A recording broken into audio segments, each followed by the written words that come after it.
Hello everyone, welcome back to another Watchin. Tonight we get to take a look at the new watch from AV-8.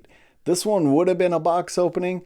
I actually already shot this whole video, but the audio was garbage, and so I'm reshooting it. You guys didn't want to see me fumble trying to open this one up and mess with the plastics anyway. Before we get to this, we'll do a quick wrist check, and you'll see that I am wearing my Spinnaker Hull. Man, I really like that dial. It just kind of reminds me of the moon. Very cratery and cool, and it's on that thick leather strap. And guys, if you're trying to save yourself a little bit of money, I do have promo codes for AV-8, Spinnaker, and Ballast. They'll be in the notes below. I don't know if the promo code will work on this new AV-8 since it just got released, but you never know. It might be worth a shot. Now, this one came in their standard AV-8 box, which I actually kind of dig these. I've got quite a few at this point. If you guys aren't familiar with AV-8, obviously all their watches are aviation inspired, and this one is no different.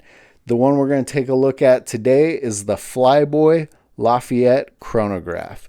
Now the model number on this one we're looking at is the AV-4076-11. There's actually 3 other color combos for this one.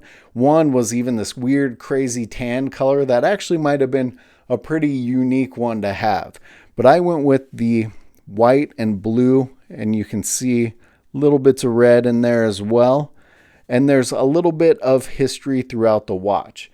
So this one is taking its name from the Lafayette Escadrille, which was a unit of American volunteer fighter pilots that fought with the French during 1916. You can actually see there they got red on 1916 on the little 24-hour subdial. And pretty cool history if you look up all of the stuff about the Lafayette Escadrille. There's a few other design characteristics on this one that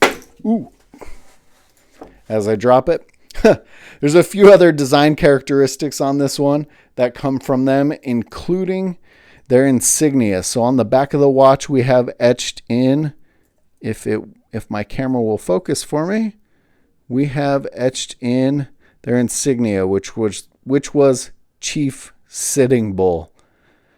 Pretty cool there. Other than that, on the back, you have Lafayette, Mecha Quartz, water resistant, 50 meters on this one. Now, this one has a Jubilee style bracelet that starts at 22 millimeters and tapers down to 18. We have AV-8 on the buckle flap, and it actually is a nice buckle, nice bracelet. Most of the AV-8s I have all been on leather, so it's nice to see a Jubilee style bracelet. Cool style. Now this one is a 42 millimeter stainless steel case, and it has mineral crystal that has an anti-reflective coating on it. You can see another little design right there is the French roundel on the chronograph second hand. We'll start the chrono so you can see it ticking away there.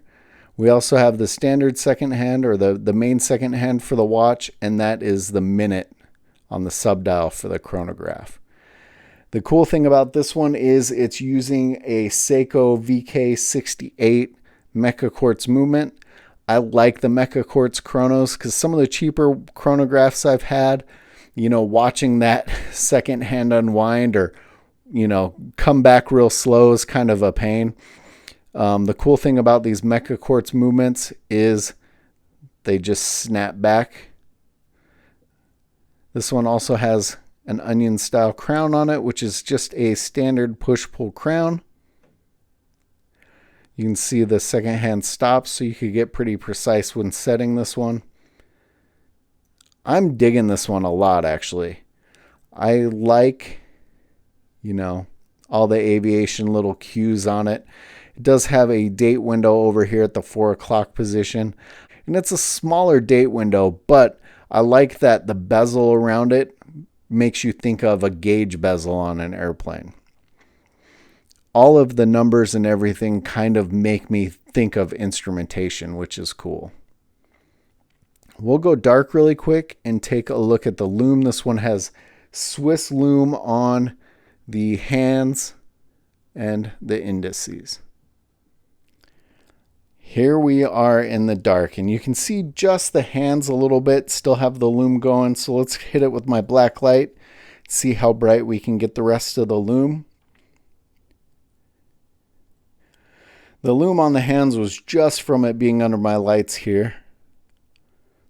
And sometimes, I'm not going to lie, it seems like the lume doesn't pick up very well on camera versus what you see to the naked eye. But there you go. Not too shabby. Back in the light, and you can see how that Flyboy Lafayette looks on my roughly 7-inch wrist. I think that 42mm case fits my wrist very nicely. I like that bracelet quite a bit. You know, we do have some micro adjustment there. I don't think there's a ton of room if you're a bigger guy, but it looks like I'm still going to have to remove probably, I'd say 2 links and maybe some micro adjustment, maybe even 3 links. But really cool design. I'm a big fan of the AV-8s, and I like seeing this one on a bracelet instead of just the leather. Although they do use some nice thick leather on their watches, it's cool to see it on a bracelet. And I am really digging that multi-layered dial with that blue. The blue actually just pops quite a bit on this one. So this one currently is on their site for $285, and I am digging it. I like the history with the Lafayette Escadrille, and there's, you know, if you can actually go to their site and read up on some of it, and if you Google them, more comes up. They actually had some lion cubs as mascots, and I mean, pretty interesting history there. So I like that AV-8 tapped into that one. Let me know what you guys think of this one in the comments below. I'm digging it. It'll definitely get sized and worn, so you'll probably see this one pop up in some more videos. But I don't know. I'm always curious to see what you guys think. As always, guys, thanks for watching.